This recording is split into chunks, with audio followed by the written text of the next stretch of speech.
Je m'appelle Arnaud Granata et je me trouve actuellement sous la plus grande structure architecturale en bois au monde. Je suis à Osaka, l'Expo universelle plus exactement.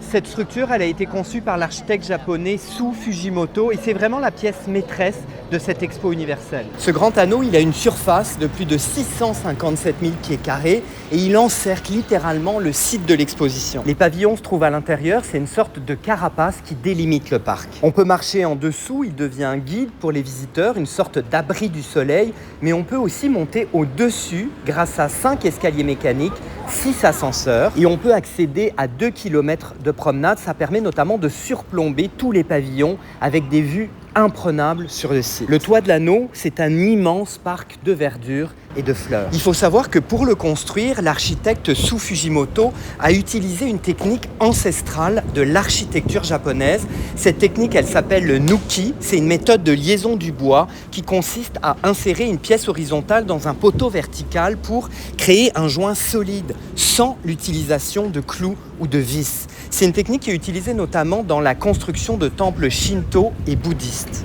D'ailleurs, Sou Fujimoto est l'architecte le plus prometteur de sa génération en ce moment. C'est aussi lui qui est à l'origine du plan directeur du site de l'exposition qui a été construit sur une île artificielle, l'île de Yumeshima, qui abrite 188 pavillons. Ce grand anneau, il mesure 20 mètres de haut et il va accueillir jusqu'à 28 millions de personnes d'ici le mois d'octobre 2025.